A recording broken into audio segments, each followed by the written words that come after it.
Hello everyone, जैसा आप title देख ही चुके होंगे, आज के वीडियो में आपके लिए लेकर आए हैं फर्टिलाइजर, जो कि एक मोस्ट इंपॉर्टेंट पॉइंट है। और इससे क्वेश्चंस आपको हर एक एग्जाम देखने को मिलते हैं, चाहे वो इंट्रेंस एग्जाम हो या फिर आपकी कॉम्पिटिटिव एग्जाम, लगभग सभी में क्वेश्चंस पूछे जाते हैं। इसलिए यहाँ इस टॉपिक से जितने भी जो मोस्ट इंपॉर्टेंट क्वेश्चंस बनते हैं उन सभी को इस वीडियो में क्लियर किया जाएगा। इसलिए आपको कुछ नहीं करना है, वीडियो को एंड तक जरूर देखना है, जिससे कि आपको हर एक क्वेश्चन वीडियो के साथ ही क्लियर हो जाए। ठीक है, चलो आज के वीडियो स्टार्ट करते हैं। इससे पहले अगर चैनल को अभी तक सब्सक्राइब नहीं किया है तो चैनल को सब्सक्राइब कर ले, और सब्सक्राइब करने के पास जो बेल आइकन आएगा तो उससे जरूर दबा देना, जिसकी जब भी मैं कोई नई वीडियो अपलोड की जाए तो वो सबसे पहले आपको प्राप्त हो। ठीक है, चलो आज की वीडियो स्टार्ट करते हैं। आज का नया सीख लेते हैं।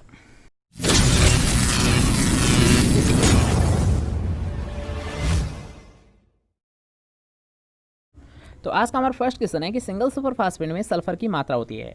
तो यहाँ पर आपको पूछा गया सल्फर की मात्रा, तो जल्दी से बताएंगे कि सिंगल सुपर फास्फेट में सल्फर की मात्रा कितनी होती है। जब भी आप इस वीडियो को देख रहे हो तब आप इसको क्लियर कर सकते हो। ठीक है, जितने भी यहाँ पर क्वेश्चंस लिए जा रहे हैं उन सभी के राइट आंसर आपको कमेंट करना है साथ साथ में। ठीक है, जैसे ही वीडियो चल रही है उसके साथ साथ आपको कमेंट करते जाना है। इससे क्या होगा, इससे आपका बेनिफिट होगा, क्योंकि यार हाँ, अगर आप कमेंट करते हो तो इससे आपके डबल याद होते हैं। ठीक है, एक तो मैं बोल रहा हूँ, एक आप कमेंट कर रहे हो, तो इससे आपका डबल बेनिफिट होता है। इसलिए यार हाँ, जब भी क्वेश्चंस कराए जाए तो उसके साथ साथ आप नोट कर सकते हो, या फिर जो कमेंट है वो कमेंट कर सकते हो। इससे क्या होगा, आपको क्वेश्चन ईजिली याद हो जाएगा। ठीक है, तो जल्दी से बताएंगे सिंगल सुपर फास्फेट में सल्फर की मात्रा कितनी होती है। तो यहाँ अगर बात करते हैं सल्फर, तो ऑप्शंस के अकॉर्डिंग राइट आंसर क्या है। यहाँ अगर बात करते हैं सल्फर, तो सल्फर कितना होता है सिंगल सुपर फास्फेट में, ये होता है 12% होता है। लेकिन अगर बात करते हैं फास्फेट का मतलब होता है इसमें फास्फोरस भी पाया है। सबसे पहले आपको ये पता होना चाहिए कि सिंगल सुपर फास्फेट में होता क्या क्या है, अर्थात कौन कौन सा न्यूट्रिएंट इसमें पाया है। तो यहाँ पर याद रखना है सिंगल सुपर फास्फेट में एक तो फास्फोरस पाया है, एक पाया है सल्फर, और इसके साथ साथ यहाँ इसमें पाया है कैल्शियम। ठीक है, ये तीनों ही इसमें कंटेंट पाइते हैं। तो यहाँ अगर बात करते हैं सल्फर तो कितना होता है इसमें 12% होता है। अगर बात करते हैं फास्फोरस, तो फास्फोरस कितना होता है 16% होता है। और अगर बात करते हैं कैल्शियम, तो कैल्शियम इसमें कितना होता है, ये होता है 21% होता है, अर्थात 21% होता है। ठीक है, याद रहेंगे, सल्फर 12%, फास्फोरस 16%, कैल्शियम 21%। ठीक है, नेक्स्ट क्वेश्चन की ओर बढ़ते हैं। नेक्स्ट क्वेश्चन आपसे पूछा गया है कि 40 किलोग्राम नाइट्रोजन देने हेतु डीएपी की जरूरत होती है। ठीक है, यहाँ पर आपको स्पेशल मात्रा दे रखी है कि आपको 40 किलोग्राम नाइट्रोजन देना है, तो इसके लिए डाई अमोनियम फास्फेट की कितनी ज़रूरत होती है, अर्थात कितनी रिक्वायरमेंट होती है।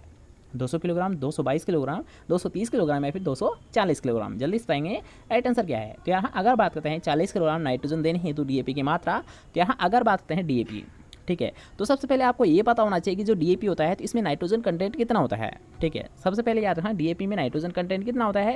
तो यहाँ अगर बात करना है डीएपी में जो नाइट्रोजन कंटेंट होता है ये होता है 18% होता है। कितना होता है, 18% होता है। और अगर बात करते हैं फास्फोरस, तो फास्फोरस कितना होता है, ये होता है 46% होता है। कितना होता है, 46% होता है।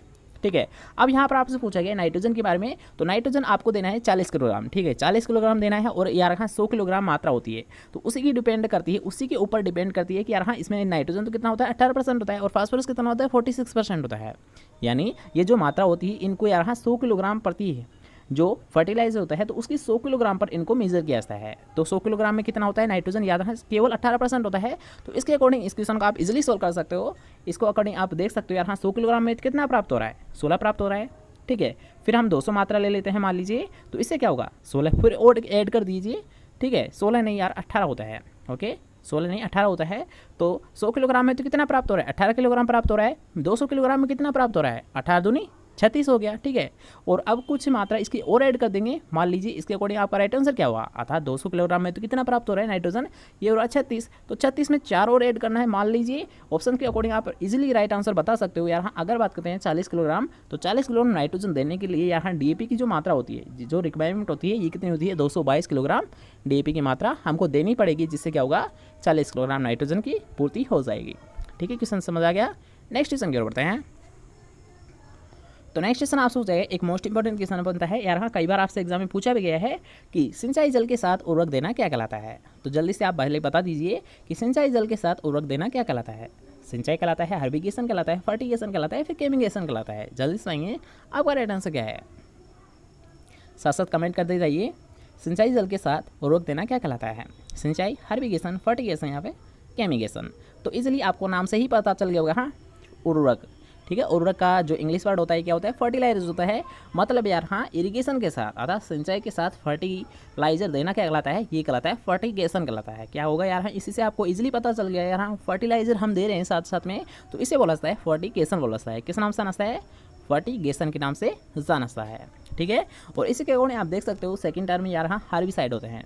ठीक है, जो हर्बिसाइड होते हैं, अगर मान लीजिए हर्बिसाइड होते हैं तो हर्बिसाइड का जब प्रयोग यहाँ सिंचाई जल के साथ किया जाता है तो उसे बोला जाता है हर्बिगेशन। ओके, दोनों पॉइंट याद रहेंगे। जब फर्टिलाइजर का सिंचाई के साथ प्रयोग किया जाता है तो उसे बोला जाता है फर्टिगेशन, और जब यहाँ हर्बिसाइड का सिंचाई के जल के साथ प्रयोग किया जाता है उसे बोला जाता है हर्बिगेशन बोला जाता है। और अगर बात करते हैं जो केमिकलों का प्रयोग किया जाता है, किसी भी प्रकार के जो केमिकल होते हैं उनका जब प्रयोग किया जाता है तो उसे बोला जाता है केमिगेशन बोला जाता है। ठीक है, तीनों पॉइंट याद हुए। नेक्स्ट क्वेश्चन की ओर बढ़ते हैं। इसके साथ साथ यहाँ एक और आपसे कभी बाई चांस पूछ ली जाती है सिंचाई की डेफिनेशन क्या होती है। ठीक है, आपको पता होना चाहिए, वैसे जनरल नॉलेज के लिए भी आपको पता होना चाहिए कि सिंचाई किसे कहते हैं। सिंचाई किसे कहते हैं? तो यहाँ पौधों को कृत्रिम रूप से जल देना क्या कहलाता है? सिंचाई कहलाता है। ठीक है, यहाँ की पौधों को कृत्रिम रूप से अर्थात यहाँ आर्टिफिशियल तरीके से पौधों को जल देना क्या कहलाता है? सिंचाई कहलाता है। ठीक है, याद रखना, जनरल नॉलेज के लिए भी आपको पता होना चाहिए। कोई भी आपसे पूछ सकता है कि सिंचाई किसे कहते हैं, तो यहाँ कृत्रिम रूप से पौधों को जल देना क्या कहलाता है? सिंचाई कहलाता है। ठीक है, पॉइंट क्लियर हुआ। नेक्स्ट क्वेश्चन बढ़ते हैं। तो नेक्स्ट क्वेश्चन आपसे पोटास का अच्छा स्रोत क्या होता है? तो जल्दी से बता दीजिए कि पोटास का अच्छा स्रोत क्या है। रॉक फास्फेट होता है, बेसिक स्लैग होता है, बोन मील होता है, फिर फ्लाई एश होता है। जल्दी से बताएंगे आपका राइट आंसर क्या है। तो यहाँ अगर बात करते हैं पोटास का अच्छा स्रोत तो होता है, जिसने भी कमेंट किया है फोर्थ उसका राइट आंसर है, क्योंकि यहाँ अगर बात करते हैं पोटास का अच्छा स्रोत तो होता है फ्लाई एश होता है। ठीक है, नेक्स्ट क्वेश्चन की ओर बढ़ते हैं। नेक्स्ट क्वेश्चन आपसे डीएपी में नाइट्रोजन और फास्फोरस की मात्रा क्या होती है? जैसा कि हमने अभी आपको बताया था, तो ये क्वेश्चन आपका गलत नहीं होना चाहिए। तो जल्दी से बताएंगे डीएपी में नाइट्रोजन तो कितना होता है और फास्फोरस की मात्रा कितनी होती है? जल्दी से बताएंगे नाइट्रोजन तो कितना होता है डीएपी में और फास्फोरस की मात्रा कितनी होती है? 18-48 होती है, 20-50 होती है, 45-20 होती है, फिर 20-20 होती है। अर्थात इनका रेशियो क्या होता है? नाइट्रोजन रेशियो फास्फोरस का आपको बताना है। तो जल्दी से बताएंगे इनमें राइट आंसर कौन सा है, अर्थात कौन सा राइट आंसर है। तो यहाँ अगर बात करते हैं नाइट्रोजन, तो नाइट्रोजन तो कितना होता है? 18% होता है, और फास्फोरस कितना होता है? ये होता है 46 होता है। अब आप ऑप्शंस में देख रहे होंगे कि यहाँ पर 46 तो है नहीं, तो राइट आंसर क्या होगा भाई? यही होगा। ठीक है, फर्स्ट ऑप्शन ही राइट होगा, क्योंकि यहाँ अगर आपको 46 नहीं देखने को मिल रहा है तो 48 ही होगा ना, लमसम उसी की समथिंग होता है। ठीक है, राइट आंसर ऐसे कब कन्फ्यूजन में तो ना कि 46 तो देखने को ही नहीं मिला, तो वही जो लमसम होते हैं तो वही उसका राइट आंसर माना सा है। जैसे कि इस क्वेश्चन में आप देख सकते हो 18-48 इसका राइट आंसर है। ठीक है, नेक्स्ट क्वेश्चन क्या उठते हैं। तो नेक्स्ट क्वेश्चन आपसे निम्न में से कौन सा उर्वरक एमाइड व कार्बनिक उर्वरक नाम से जाना सा है? तो इस क्वेश्चन को मैंने कई बार आपसे रटाया है, अगर आपने थोड़ा सा भी ध्यान में दिया होगा क्लास में तो ये क्वेश्चन आप इजीली सॉल्व कर सकते हो। और यहाँ एक वेरी इंपॉर्टेंट क्वेश्चन आप इसे मान सकते हो, क्योंकि कई बार आपसे एग्जाम में पूछा गया है। तो जल्दी से पाएंगे राइट आंसर क्या है कि निम्न में से कौन सा उर्वरक, कौन सा ऐसा फर्टिलाइजर जिसे हमें एमाइड और कार्बनिक रूप से जाना जाता है? सोडियम नाइट्रेट को बोला जाता है, अमोनियम नाइट्रेट को बोला जाता है, यूरिया को जाना जाता है, फिर कैल्शियम सल्फेट को जाना जाता है। जल्दी से बताएंगे आपका राइट आंसर क्या है। तो यहाँ अगर बात करते हैं एमाइड और कार्बनिक उर्वरक के नाम से जाना जाता है, ये होता है यूरिया होता है। क्योंकि यहाँ अगर बात करते हैं यूरिया, तो यूरिया में जो नाइट्रोजन होता है, थोड़ा सा ध्यान समझिएगा कि यूरिया में जो नाइट्रोजन कंटेंट होता है, यहाँ नाइट्रोजन जो होता है ये होता है एमाइड रूप में होता है। नाइट्रोजन जो होता है ये क्या होता है? एमाइड रूप में होता है, और इसके साथ साथ यानी कार्बनिक उर्वरक ही होता है। अगर ऐसे समझ नहीं आ रहा है तो इसका आप फॉर्मूला देख लीजिए, उसके अकॉर्डिंग आपको इजीली याद हो जाएगा। ठीक है, अगर बात करते हैं यूरिया का जो फॉर्मूला होता है ये होता है NH2CONH2। क्या होता है? NH2CONH2 इसका फॉर्मूला होता है। इसके अकॉर्डिंग आप इजीली समझ जाओगे। यहाँ पर यहाँ एमाइड क्या होता है, अगर आपको समझ नहीं आ रहा है तो यहाँ अगर बात करते हैं नाइट्रोजन जो यूरिया में होता है ये होता है NH2 रूप में होता है। किस रूप में होता है? जो नाइट्रोजन होता है ये होता है NH2 रूप में, और ये NH2 जो बॉन्ड होता है, NH2 जो बॉन्ड होता है इसी को किस नाम से जाना है? इसी को यहाँ एमाइड के रूप में जाना है। अर्थात यहाँ एमाइड के नाम से किस जाना है? NH2 जो बॉन्ड होता है यूरिया में, तो ये क्या होता है? एक एमाइड फॉर्म में नाइट्रोजन होता है। इसी के साथ साथ आप देख सकते हो कि CO का मतलब आप समझ ही गए, कार्बन आ रहा है, मतलब क्या होता है? यूरिया एक कार्बनिक उर्वरक भी होता है। ठीक है, किस समझ आ गया? स्पष्ट हो गया होगा। इस फॉर्मूले को जरूर याद रखना, क्योंकि यहाँ NH2 क्या होता है? एमाइड रूप में नाइट्रोजन होता है, और CO का मतलब क्या समझ सकते हो आप? कार्बनिक उर्वरक क्या होता है? यूरिया होता है। ठीक है, नेक्स्ट क्वेश्चन करते हैं। तो नेक्स्ट क्वेश्चन आप सोचते हैं 92 किलोग्राम नाइट्रोजन की आपूर्ति हेतु यूरिया की कितनी मात्रा का प्रयोग किया जाता है? तो ये जैसे कि हमने अभी क्वेश्चन किया था, तो उसी के अकॉर्डिंग ये राइट आंसर आपको बताना है इसका। तो जल्दी से पाएंगे 92 किलोग्राम अगर आपको नाइट्रोजन की पूर्ति करनी है, और किसके द्वारा करनी है? यहाँ यूरिया के द्वारा आपको पूर्ति करनी है। ठीक है, तो यूरिया की कितनी रिक्वायरमेंट होगी ये आपको बताना है। ऑप्शन देख लीजिए, 20 किलोग्राम, 200 किलोग्राम, 100 किलोग्राम या फिर 300 किलोग्राम। जल्दी से बताएंगे आपका राइट आंसर क्या है कि आपको 92 किलोग्राम नाइट्रोजन देना है, तो यूरिया की कितनी मात्रा को आप अप्लाई करोगे जब उससे 92 किलोग्राम नाइट्रोजन प्राप्त हो जाएगा? जल्दी से बताएंगे आपका राइट आंसर क्या है। तो यहाँ अगर बात करते हैं 92 किलोग्राम, जैसा कि इसका हमने बताया था कि यहाँ जितने भी जो कंटेंट होता है, ठीक है, यूरिया में कितना होता है 46% क्या होता है, जो नाइट्रोजन होता है ये क्या होता है 46% होता है। और अभी हमने बताया था कि ये जो मात्रा कैलकुलेट की जाती है ये की जाती है 100 किलोग्राम यूरिया पर, ठीक है, अर्थात 100 किलोग्राम यूरिया पर तो कितनी प्राप्त हो रही है 46 नाइट्रोजन प्राप्त हो रही है। तो इसकी मात्रा को डबल कर दीजिए, अगर हमने डबल कर दीजिए मान लीजिए कि तो इसमें 46 और ऐड कर दीजिए, 46 और 46 कितने हुए 92 हो गए। मतलब यहाँ कि हम अगर 92 किलोग्राम नाइट्रोजन देना चाहते हैं तो यूरिया की कितनी मात्रा को हम अप्लाई करेंगे, ये करेंगे हम 100 और 100 200, अर्थात राइट आंसर कौन सा है 200 किलोग्राम। जब यहाँ यूरिया को हम अप्लाई करेंगे यूज़ करेंगे उससे यहाँ 92 किलोग्राम नाइट्रोजन की आपूर्ति कंप्लीट हो जाएगी। ठीक है, क्वेश्चन समझ आ गया। नेक्स्ट क्वेश्चन की ओर बढ़ते हैं। तो नेक्स्ट क्वेश्चन आपसे है पर्णीय अनुप्रयोग के लिए यूरिया का बायूरेट अंश होना चाहिए। एक मोस्ट इंपॉर्टेंट क्वेश्चन बताया यहाँ रिसेंटली जितनी भी जो एग्जाम हुई है उनमें ये क्वेश्चन लगभग पूछा गया है कि यूरिया में बायूरेट की मात्रा कितनी होनी चाहिए। तो ऑप्शन से देख लीजिए, उसके अकॉर्डिंग राइट आंसर बताइए। 0.5% से कम होनी चाहिए, 1 से 1.5% होनी चाहिए, 1.5 से 2% होनी चाहिए, फिर 2% से अधिक होनी चाहिए। जल्दी से बताएंगे आपका राइट आंसर क्या है। तो यहाँ अगर बात करते हैं यूरिया में जो बायूरेट की मात्रा होती है, यूरिया में जो बायूरेट की मात्रा होती है ये होती है यहाँ 1.5% से अधिक नहीं होनी चाहिए। एक पॉइंट को आप या तो नोट कर लीजिए या रट लीजिए, यहाँ यूरिया में कभी भी जो बायूरेट की मात्रा है ये 1.5% से अधिक नहीं होनी चाहिए। ठीक है, 1.5% से अधिक नहीं होनी चाहिए। मतलब राइट आंसर कौन सा है, सेकंड ऑप्शन। ठीक है, अर्थात यहाँ 1.5 से 2% नहीं होगी, क्योंकि यहाँ इसकी जो मात्रा ली जाती है बायूरेट की ये यहाँ 1.5% से कम ही ली जाती है। इसलिए यहाँ अगर आपको पूछता है यूरिया में बायूरेट की मात्रा कितनी होती है तो ये होती है 1.5% की समथिंग होती है। ठीक है, याद रहेगा। ओके, नेक्स्ट क्वेश्चन की ओर बढ़ते हैं। तो नेक्स्ट क्वेश्चन आपसे कोटा में निम्नलिखित में से किस संस्थान उर्वरक प्लांट का है, अर्थात यहाँ किसका उर्वरक प्लांट है कोटा में। तो कोटा डिस्ट्रिक्ट में किसका है, जल्दी से बताएंगे।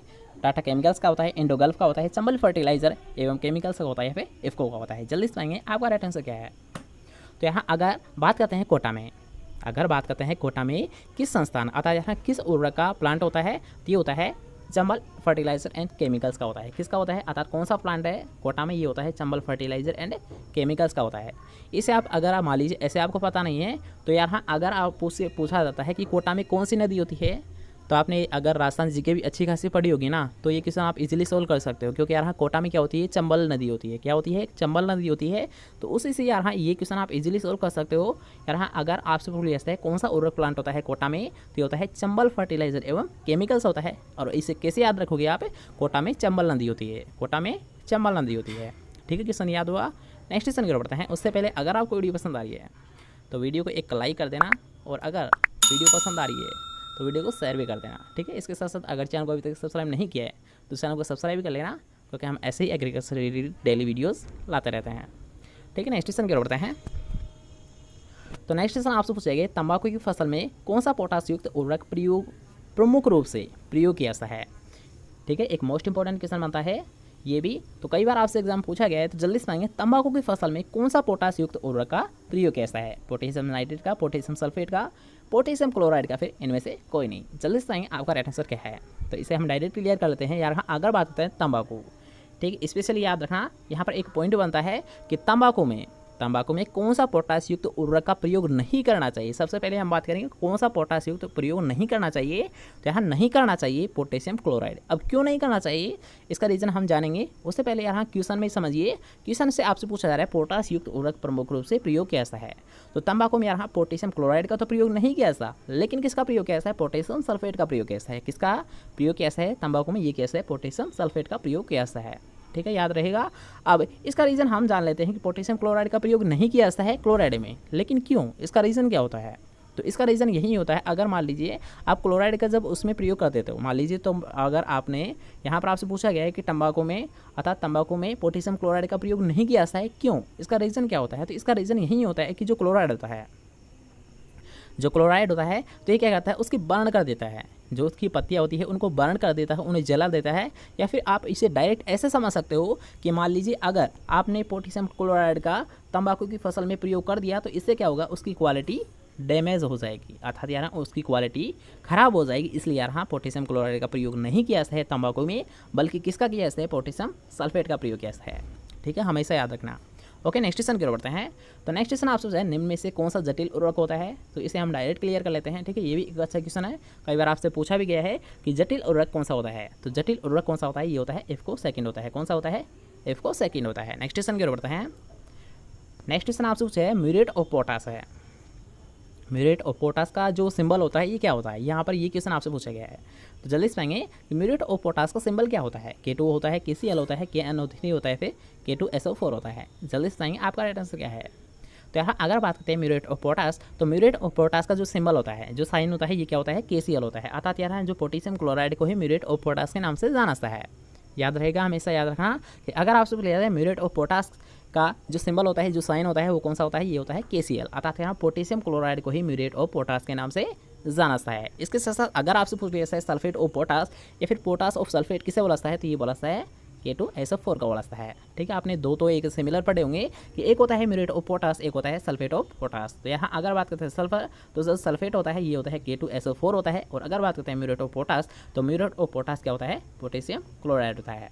ओके, याद रहेगा। नेक्स्ट क्वेश्चन की ओर बढ़ते हैं। नेक्स्ट क्वेश्चन आपसे पूछा है निम्न में से कौन सा नाइट्रोजन का सबसे सस्ता स्रोत होता है। तो जल्दी से नाइट्रोजन का सबसे सस्ता स्रोत कौन सा होता है, यूरिया होता है, अमोनियम सल्फेट होता है, सोडियम नाइट्रेट होता है, या फिर अमोनियम क्लोराइड होता है। जल्दी से कमेंट करिए। तो यहाँ अगर बात करते हैं नाइट्रोजन का जो सबसे सस्ता होता है, अर्थात यहाँ सबसे जो चीपेस्ट सोर्स होता है, सबसे चीपेस्ट सोर्स कौन सा होता है, तो ये होता है यूरिया होता है। कौन सा होता है, यूरिया होता है। और इसमें आपको पता होगा कितनी होती है जो नाइट्रोजन कंटेंट होता है यूरिया में, ये होता है 46% होता है। ओके, नेक्स्ट क्वेश्चन की ओर बढ़ते हैं। नेक्स्ट क्वेश्चन आपसे पूछा गया एक मोस्ट इंपॉर्टेंट क्वेश्चन आता है, इसे आप नोट कर लीजिए अभी कि जिंक सल्फेट को कभी भी किसके साथ प्रयोग नहीं करना चाहिए। जिंक सल्फेट को कभी भी किसके साथ नहीं मिलाना चाहिए, या फिर किसके साथ मिलाकर इसका प्रयोग कभी भी नहीं करना चाहिए। ठीक है, तो DAP होता है, यूरिया होता है, MOP होता है, फिर सिंगल सुपर फास्फेट होता है। जल्दी से बताएंगे आपका राइट आंसर क्या है कि जिंक सल्फेट को कभी भी किसके साथ मिलाकर इसका प्रयोग नहीं करना चाहिए। क्यों नहीं करना चाहिए, किसके साथ नहीं करना चाहिए, ये आपको बताना है। तो यहाँ अगर बात करते हैं जिंक सल्फेट, तो इसे कभी भी यहाँ सिंगल सुपर फास्फेट के साथ मिलाना नहीं चाहिए। अर्थात यहाँ अगर आपसे बोलिए जैसे सिंगल सल्फेट जो यहाँ जिंक सल्फेट होता है, तो इससे यानी किसके साथ मिलाकर इसका प्रयोग कभी भी नहीं करना चाहिए, तो वो कौन सा होता है, ये होता है सिंगल सुपर फास्फेट होता है। ओके, नेक्स्ट क्वेश्चन की ओर होता है। नेक्स्ट क्वेश्चन आपसे DAP किसका अच्छा स्रोत होता है, नाइट्रोजन का होता है, नाइट्रोजन पोटास का होता है, फास्फोरस और नाइट्रोजन का होता है, फिर फास्फोरस का होता है। ये क्वेश्चन हमने अभी सोल्व किया है, ये क्वेश्चन आपका गलत नहीं होना चाहिए। तो जल्दी से पाएंगे कि DAP किसका अच्छा स्रोत होता है, नाइट्रोजन का होता है, नाइट्रोजन पोटास का होता है, फास्फोरस नाइट्रोजन का होता है, फिर फास्फोरस का होता है। जल्दी से पाएंगे आपका राइट आंसर क्या है। तो जैसा कि हमने बताया था DAP, तो DAP में क्या होता है, नाइट्रोजन और फास्फोरस कंटेंट होता है। अर्थात यहाँ पोटास जिसने कमेंट किया सेकंड, उसका गलत आंसर है। लेकिन अगर बात करते हैं इसका राइट आंसर कौन सा है, ये होता है थर्ड ऑप्शन है। ठीक है, आप कंफ्यूज हो सकते हो, इसलिए यहाँ कभी भी अगर आप राइट आंसर देते हो तो उसको सोच समझ के दिया करो। ठीक है, जल्दीबाजी में गलत कर देते हो तो वो गलती यहाँ गलती महंगी पड़ जाए, इससे सही है आप थोड़ा सा टाइम ले लीजिए। बेशक उसके लिए जिस क्वेश्चन के लिए उसको बस राइट करना है, अगर नहीं आता है तो बेशक आप छोड़ सकते हो। ठीक है, ये सभी मैं बताता हूँ एग्ज़ाम के लिए। एग्ज़ाम के कुछ रूल होते हैं तो उनको आपको फॉलो करने होते हैं। तो स्पेशली याद रखना, अगर आप जब भी एग्ज़ाम में हो, अगर आपको किसी बात में या फिर किसी भी जो क्वेश्चन है ऐसा जिसमें कन्फ्यूज़न हो रहा है, तो उस क्वेश्चन को आप बेशक छोड़ सकते हो। ठीक है, मैं यहाँ पर ये नहीं कह रहा कि अगर उसमें कन्फ्यूज़न है तुक्के लगाओ, तो तुक्के से सही है भाई तो उसे छोड़ दे। ठीक है, हमेशा याद रखना तुक्के से सही है उसे छोड़ दीजिए, क्योंकि यार हाँ उसमें माइनस मार्किंग होती है और माइनस मार्किंग आपके सबसे बड़ा लॉस करता है यार हाँ मार्किंग का। इसलिए हमेशा ध्यान रखना, आपको माइनस नहीं कराना है बल्कि क्या कराना है, प्लस कराना है। ठीक है, तो ये तो भाषण हम ज़्यादा देंगे नहीं। ठीक है, क्वेश्चन पर आते हैं। तो क्वेश्चन में आपसे पूछा है DAP किसका अच्छा स्रोत होता है। ठीक है, तो DAP किसका अच्छा स्रोत होता है, ये होता है फास्फोरस और नाइट्रोजन का। अर्थात राइट आंसर कौन सा है, थर्ड ऑप्शन है, क्योंकि इसमें नाइट्रोजन तो कितना होता है 18% होता है और फास्फोरस कितना होता है, ये होता है 46% होता है। ठीक है, नेक्स्ट क्वेश्चन की ओर बढ़ते हैं। नेक्स्ट क्वेश्चन आपसे पूछा है जिप्सम में कौन सा तत्व अधिक मात्रा में मिलता है। तो जल्दी से आएंगे जिप्सम में कौन सा तत्व अधिक मात्रा में मिलता है, जिंक होता है, कैल्शियम होता है, फास्फोरस होता है, फिर जिंक होता है। राइट आंसर कौन सा होगा। तो यहाँ अगर बात है जिप्सम, तो जिप्सम का सबसे पहले तो आपको इसका फॉर्मूला पता होना चाहिए, क्योंकि यार हाँ ये भी क्वेश्चन आपसे पूछा जाता है। जिप्सम का जो फॉर्मूला होता है ये क्या होता है, तो ये होता है कैल्शियम सल्फेट .2H2 होता है। कैल्शियम सल्फेट डॉट 2H2 क्या होता है यहाँ जिप्सम का फॉर्मूला होता है। इसके साथ साथ यहाँ एक और क्वेश्चन आपसे पूछा जाता है कि जिप्सम का मान लीजिए कि जिप्सम का फॉर्मूला तो क्या होता है कैल्शियम सल्फेट डॉट 2H2 होता है, लेकिन इसके साथ साथ आपसे एक और क्वेश्चन पूछा जाता है कि प्लास्टर ऑफ पेरिस का फॉर्मूला क्या होता है। प्लास्टर ऑफ पेरिस का फॉर्मूला क्या होता है। जिप्सम का तो आपने कर लिया कैल्शियम सल्फेट डॉट 2H2 होता है, लेकिन प्लास्टर ऑफ पेरिस का क्या होता है। तो प्लास्टर ऑफ पेरिस का जो फॉर्मूला होता है ये होता है यहाँ calcium sulphate dot half H2 होता है। क्या होता है हाफ H2 होता है। ठीक है, इन दोनों का लगभग सेम होता है, लेकिन यहाँ पर आपके जल के जो अणु होते हैं, जो जल के अणु होते हैं यहाँ जिप्सम में तो कितने होते हैं 2 अणु होते हैं, लेकिन अगर बात करते हैं प्लास्टर ऑफ पेरिस तो प्लास्टर ऑफ पेरिस में यहाँ जो जल के अणु होते हैं ये क्या होते हैं हाफ H2 होते हैं, अर्थात आधे अणु होते हैं। ठीक है, याद रहेगा। अगर पूछ लिया ऐसा है प्लास्टर ऑफ पेरिस तो प्लास्टर ऑफ पेरिस में जो 2H2 होता है ये नहीं होता, बल्कि क्या होता है हाफ H2 होता है। ठीक है, अब क्वेश्चन पढ़ाइए। क्वेश्चन में आप पूछे जिप्सम से कौन सा तत्व अधिक मात्रा में मिलता है, तो यहाँ अगर बात करते हैं कौन सा तत्व है तो इसका राइट आंसर कौन सा है कैल्शियम। ठीक है, नेक्स्ट क्वेश्चन की ओर बढ़ते हैं। नेक्स्ट क्वेश्चन आपसे पूछा है कैन। ठीक है, यहाँ पर आपसे पूछा है कैन CAN, अर्थात कैन से पौधों को कौन सा तत्व प्रमुख रूप से मिलता है। अर्थात यहाँ जो मेन जो न्यूट्रिएंट होता है वो कौन सा होता है, नाइट्रोजन होता है, कैल्शियम होता है, फास्फोरस होता है, फिर जिंक होता है। जल्दी से बताएंगे कि कैन में कौन सा न्यूट्रिएंट सबसे ज़्यादा पाया जाता है।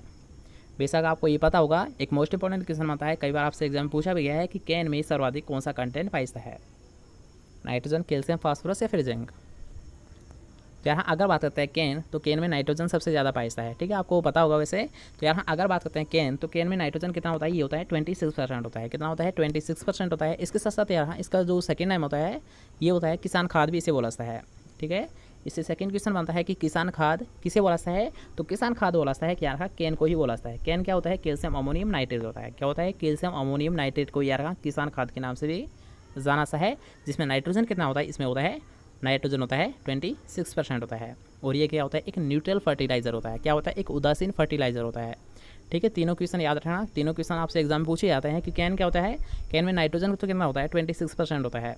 ठीक है, फर्स्ट क्वेश्चन। सेकंड क्वेश्चन बनता है इसे किस नाम से आना है, इसे यहाँ कैन को किसान खाद के नाम से आना है। थर्ड क्वेश्चन इसमें बनता है ये क्या होता है, ये याद रखना, ये होता है एक उदासीन न्यूट्रिएंट होता है, अर्थात उदासीन फर्टिलाइजर होता है। ठीक है, तीनों पॉइंट याद रहेंगे। नेक्स्ट क्वेश्चन की ओर बढ़ते हैं। नेक्स्ट क्वेश्चन आपसे पूछा है म्यूरेट ऑफ पोटास में पोटास की मात्रा कितनी होती है, तो ये भी एक अच्छा क्वेश्चन बनता है और इसके बारे में हमने अभी बात की थी म्यूरेट ऑफ पोटास। तो इसका सिंबल क्या होता है सबसे पहले ये याद होना चाहिए। तो यहाँ सिंबल होता है इसका पोटेशियम क्लोराइड। ठीक है, KCl इसका सिंबल होता है। तो ये आपको बताना है कि पोटास की मात्रा कितनी होती है। तो पोटास की 100% होती है, 80% होती है, 40% होती है, फिर 60% होती है। ठीक है, यहाँ पर आपको बतानी है पोटास की मात्रा। तो यहाँ पोटास की जो मात्रा होती है ये होती है 60% होती है। ठीक है, अगर बात करते हैं म्यूरेट ऑफ पोटास तो इसका सिंबल क्या होता है, इसका सिंबल होता है पोटेशियम क्लोराइड होता है। क्या होता है इसका सिंबल होता है पोटेशियम क्लोराइड। और इसकी मात्रा कितनी होती है, इसकी होती है यहाँ पोटास की जो मात्रा होती है ये होती है 60% होती है। कितनी होती है 60% होती है। ठीक है, हमेशा ध्यान रखना, एक मोस्ट इंपॉर्टेंट क्वेश्चन बनता है। और इसे आप कैसे समझ सकते हो, इसे आप समझ सकते हो यार हाँ एक शॉर्ट ट्रिक भी आप इसे मान सकते हो कि म्यूरेट ऑफ पोटास में जो पोटास की मात्रा होती है याद रखना मैक्सिमम होती है। कैसे याद रखोगे, इससे मैक्सिमम होती है और मैक्सिमम का मतलब आप समझ जाना कि इसमें कितनी होती है 60% होती है। कितनी होती है 60% होती है। ओके, क्वेश्चन याद हुआ। नेक्स्ट क्वेश्चन की ओर बढ़ते हैं। नेक्स्ट क्वेश्चन आपसे पूछा है उर्वरक में उपस्थित NPK की प्रतिशत मात्रा क्या कहलाती है। उर्वरक में उपस्थित NPK की मात्रा क्या कहलाती है, तो इसे हम डायरेक्ट क्लियर कर लेते हैं। ये भी एक अच्छा क्वेश्चन बनता है। तो यहाँ उर्वरक में उपस्थित NPK की मात्रा ये कहलाती है उर्वरक ग्रेड के नाम से जाना जाता है। ठीक है, उर्वरक में जो NPK की मात्रा होती है तो इन्हें बोला जाता है उर्वरक ग्रेड। क्या बोला जाता है उर्वरक ग्रेड बोला जाता है। ठीक है, नेक्स्ट क्वेश्चन की ओर बढ़ते हैं। नेक्स्ट क्वेश्चन आपसे है उर्वरकों को बुआई पूर्व जुताई के समय मृदा सतह पर छिड़कने को किस नाम से जाना जाता है। ठीक है, एक टर्म है जो कि आपसे कई बार पूछी भी गई है एग्जाम में। तो स्पेशली याद रखना, अगर आपसे पूछ लिया जाता है उर्वरकों को बुआई पूर्व जुताई के समय मृदा सतह पर छिड़कने को किसके नाम से जाना जाता है, फिर क्या कहते हैं, तो इसे बोला जाता है बेसल ड्रेसिंग। ठीक है, इसे भी हम डायरेक्ट कर लेते हैं क्योंकि ज़्यादा टाइम हम लगाएंगे नहीं। ओके, तो किसान यहाँ पर आपसे पूछा है उर्वरकों को बुआई पूर्व जुताई के समय मृदा सतह पर छिड़कने को किस नाम से जाना जाता है, तो इससे जाना जाता है बेसल ड्रेसिंग। ठीक है, यहाँ बुआई से पूर्व जुताई के समय फर्टिलाइजर यहाँ उर्वरकों को देना क्या कहलाता है, ये कहलाता है बेसल ड्रेसिंग कहलाता है। ओके, नेक्स्ट क्वेश्चन की ओर बढ़ते हैं। नेक्स्ट क्वेश्चन आपसे है खड़ी फसल में नाइट्रोजन के छिड़काव को किस नाम से जाना जाता है, basal dressing, top dressing, soil dressing या फिर फोलियर ड्रेसिंग। तो इजीली आपको पता होगा, ये भी एक अच्छा क्वेश्चन बनता है। कई बार आपसे पूछा भी गया है कि खड़ी फसल में नाइट्रोजन के छिड़काव किस नाम से जाना जाता है, basal dressing, top dressing, side dressing या फिर फोलियर ड्रेसिंग। तो यहाँ अगर बात करते हैं खड़ी फसल में नाइट्रोजन देना, अर्थात आप तो डायरेक्ट ये याद रखिए, नाइट्रोजन को छोड़ दीजिए। यहाँ पर आपको डायरेक्ट ये याद रखना है कि मान लीजिए अगर आपसे ये क्वेश्चन पूछे ऐसा है कि किसी भी फर्टिलाइजर का खड़ी फसल में प्रयोग करना क्या कहलाता है, तो उसे बोला जाता है टॉप ड्रेसिंग। किस नाम से आना है यहाँ, उसे बोला है टॉप ड्रेसिंग। और अगर बात करते हैं जो जुताई के समय अर्थात यहाँ बुआई से पूर्व जुताई के साथ फर्टिलाइजर देना क्या कहलाता है, उसे बोला है बेसल ड्रेसिंग कहलाता है। ठीक है, एक और बात देख लीजिए कि अगर आप सोचे खड़ी फसल में किसी भी फर्टिलाइजर को या फिर नाइट्रोजन का छिड़काव करना क्या कहलाता है, ये कहलाता है यहाँ टॉप ड्रेसिंग। और अगर बात करते हैं कि फसल की बुआई से पूर्व जुताई के साथ क्या करना, फर्टिलाइजर देना, ये कहलाता है बेसल ड्रेसिंग कहलाता है। ठीक है, दोनों पॉइंट याद है। नेक्स्ट क्वेश्चन की ओर बढ़ते हैं। नेक्स्ट क्वेश्चन आपसे गेहूं, जो बाजरा, मक्का आदि में उर्वरक देने की उपयुक्त विधि कौन सी है, अर्थात यहाँ जो सबसे बेस्ट मेथड होता है फर्टिलाइजर देने का, ये कौन सा होता है। संपर्क स्थापन होता है, टीला स्थापन होता है, गहरा स्थापन होता है, गोली स्थापन होता है। जल्दी से बताएंगे आपका राइट आंसर क्या है कि गेहूं, जो ज्वार, बाजरा, मक्का आदि में उर्वरक देने की उपयुक्त विधि कौन सी होती है। संपर्क स्थापन होती है, टीला स्थापन होती है, गहरी स्थापन होती है, फिर गोली स्थापन होता है। यहाँ अगर बात करते हैं गेहूं, जो बाजरा, ज्वार और मक्का, तो इनके लिए सबसे बेस्ट मेथड कौन सा होता है, ये होता है कॉन्टैक्ट फर्टिलाइजर अर्थात यार कॉन्टैक्ट प्लेसमेंट है। ठीक है, इसे बोला है कॉन्टैक्ट प्लेसमेंट बोला सा है, और यही यहाँ सबसे बेस्ट मेथड होता है गेहूं, जो ज्वार, बाजरा और मक्का के लिए। ओके, नेक्स्ट क्वेश्चन की ओर बढ़ते हैं। नेक्स्ट क्वेश्चन आपसे ज़्यादातर पानीय छिड़काव कौन सी तत्व का किया जाता है। सबसे मोस्ट इंपॉर्टेंट क्वेश्चन ये भी बनता है, तो इसका भी आपको विशेष ध्यान रखना है कि ज़्यादातर पानीय छिड़काव कौन से तत्वों का किया जाता है। सूक्ष्म तत्व है नाइट्रोजन का किया जाता है, फास्फोरस और पोटास का किया जाता है, गंधक का किया जाता है, फिर इन सभी का किया जाता है। अतः राइट आंसर कौन सा है, पहले आप बता दीजिए जल्दी से। एक अच्छा क्वेश्चन बनता है कि ज़्यादातर पानीय छिड़काव कौन से तत्व का किया जाता है। सूक्ष्म तत्व है नाइट्रोजन का किया जाता है, फास्फोरस और पोटास का किया जाता है, गंधक का किया जाता है, इन सभी का किया जाता है। जल्दी से बताएंगे आपका राइट आंसर क्या है। तो यहाँ अगर बात करते हैं फोलियर स्प्रे अर्थात यहाँ पानी छिड़काव, तो ये सबसे ज़्यादा किया जाता है सूक्ष्म तत्व है नाइट्रोजन का किया जाता है। किसका किया जाता है सबसे ज़्यादा, जो फोलियर स्प्रे ये किया जाता है सूक्ष्म तत्व है नाइट्रोजन का किया जाता है। ठीक है, याद रहेगा हमेशा कि पानी छिड़काव या फिर फोलियर स्प्रे सबसे ज़्यादा किसका किया जाता है, ये किया जाता है माइक्रोन्यूट्रेंट व नाइट्रोजन का किया जाता है। ठीक है, नेक्स्ट क्वेश्चन की ओर बढ़ता है। नेक्स्ट क्वेश्चन आपसे पोटास युक्त उर्वरक का प्रयोग कैसा है, खड़ी फसल में कैसा है, बुआई के समय कैसा है, बुआई से पूर्व कैसा है, फिर कटाई से पूर्व कैसा है। तो इसको भी मैं डायरेक्ट क्लियर कर देता हूँ यार। अगर बात करते हैं पोटास युक्त उर्वरक होगा, ठीक है, अगर आपसे पूछ ऐसा है कि पोटास उर्वरक, जो पोटास युक्त उर्वरक होते हैं, तो इनका प्रयोग कब किया जाता है, तो इनका प्रयोग कैसा है फसल की बुआई से पूर्व किया जाता है। कब किया जाता है, फसल की बुआई से पूर्व किया जाता है। नेक्स्ट क्वेश्चन आपसे यूरिया में नाइट्रोजन होती है अमोनियम के रूप में, नाइट्रेट के रूप में, अमोनियम व नाइट्रेट के रूप में, या फिर एमाइड रूप में। जैसा कि हमने अभी बताया था आपको, शुरुआत में ही ये क्वेश्चन बताया था, तो पहले आप जल्दी से बताएंगे ये क्वेश्चन आपका गलत नहीं होना चाहिए। यूरिया में नाइट्रोजन कितना होता है, अमोनिया रूप में होता है, या फिर ये यार यहाँ पर आपको पूछी गई है फॉर्म। ठीक है, यूरिया में जो नाइट्रोजन होती है किस फॉर्म में होती है, किस रूप में होती है, अमोनियम में, नाइट्रेट में, अमोनियम व नाइट्रेट में, या फिर एमाइड में। तो यहाँ अगर बात करते हैं नाइट्रोजन, तो ये होती है एमाइड रूप में होती है। जैसा कि हमने शुरुआत में ही आपको बता दिया था कि यार यूरिया में जो नाइट्रोजन होती है ये किस रूप में होती है, ये होती है यहाँ एमाइड रूप में होती है। और यूरिया क्या होता है, एक कार्बनिक उर्वरक होता है। ठीक है, क्वेश्चन क्लियर हुआ। नेक्स्ट क्वेश्चन क्लियर बढ़ता है। नेक्स्ट क्वेश्चन आपसे है निम्न में से मंद गति उपलब्ध नाइट्रोजन युक्त उर्वरक कौन सा होता है। ठीक है, यहाँ पर आपसे पूछा गया एक स्पेशली कि मंद गति उपलब्ध नाइट्रोजन युक्त उर्वरक कौन सा होता है। ऑक्सीडाइज्ड होता है, धातु अमोनियम सल्फेट होता है, लेपित यूरिया होता है, या फिर ये सभी होते हैं। अर्थात इनमें से यहाँ जो नाइट्रोजन जो रिलीज होती है ये धीरे धीरे होती है, वो कौन सा फर्टिलाइजर है, ऑक्सीडाइज होता है, धातु अमोनियम सल्फेट होता है, लेपित यूरिया होता है, फिर ये सभी होते हैं। तो यहाँ अगर बात करते हैं मंद गति से जो रिलीज होता है नाइट्रोजन, ये होता है कोटेड। ठीक है, कोटेड जो यूरिया होता है या फिर जो लेपित जो यूरिया होता है, इससे क्या होता है जो नाइट्रोजन जो रिलीज होता है ये क्या होता है धीरे धीरे मात्रा में फसलों को प्राप्त होता है, या फिर धीरे धीरे इनसे रिलीज होता जाता है। ठीक है, नेक्स्ट क्वेश्चन की ओर बढ़ते हैं। नेक्स्ट क्वेश्चन आपसे पूछा है उच्च विश्लेषण उर्वरकों में पोषक तत्वों की मात्रा होती है।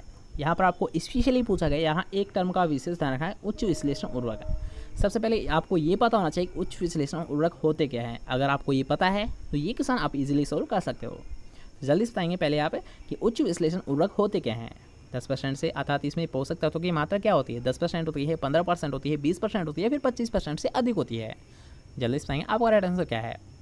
ये क्वेश्चन हमने सुबह ही क्लियर किया है, तो ये क्वेश्चन आपका गलत नहीं होना चाहिए। तो यहाँ अगर बात करते हैं उच्च विश्लेषण उर्वरक अर्थात यहाँ हाई एनालिसिस फर्टिलाइजर की जब भी बात की जाए तो आपके माइंड में एक ही आना चाहिए, एक शब्द याद आना चाहिए कि वे फर्टिलाइजर जिनमें यहाँ की जो पोषक तत्व होते हैं अर्थात जो न्यूट्रिएंट होते हैं उनकी मात्रा 25% से अधिक होती है, तो उन फर्टिलाइजर को यहाँ हाई एनालिसिस फर्टिलाइजर बोला जाता है। हमेशा ध्यान रखना, अगर आपसे कभी भी क्वेश्चन पूछ लिया जाता है कि हाई एनालिसिस फर्टिलाइजर के नाम से किस जाना सा है, तो वे फर्टिलाइजर जिनमें यहाँ पोषक तत्वों की मात्रा 25% से अधिक होती है उन्हें बोला जाता है हाई एनालिसिस फर्टिलाइजर बोला जाता है।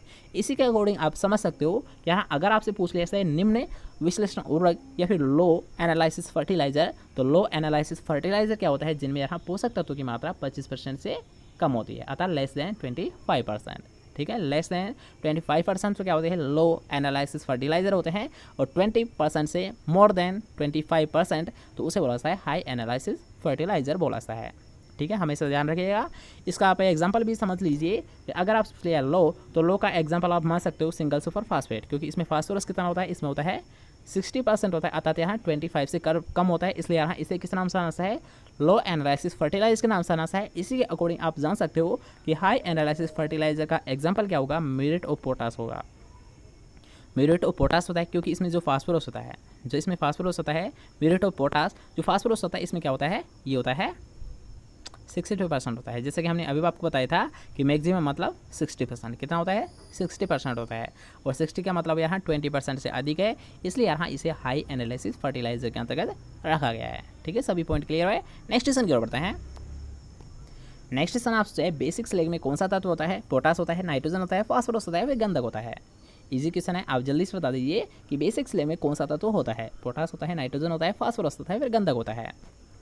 जल्दी से बताएंगे राइट आंसर क्या है। तो यहाँ अगर बात करते हैं बेसिक स्लैग, तो बेसिक स्लैग में होता है फास्फोरस होता है। कौन सा न्यूट्रिएंट होता है, इसमें होता है फास्फोरस। और अगर बात करते हैं इसकी मात्रा क्या होती है, तो इसकी मात्रा होती है 14 से 18% होती है। कितनी होती है, अगर बात करते हैं बेसिक स्लैग में जो नाइट्रोजन जो फास्फोरस की मात्रा होती है, ये कितनी होती है 14 से 18% होती है। बेसिक स्लैग किसका एक अच्छा स्रोत होता है, ये होता है फास्फोरस का, और बेसिक स्लैग में फास्फोरस कितनी पाई से ये होती है 14 से 18% होती है।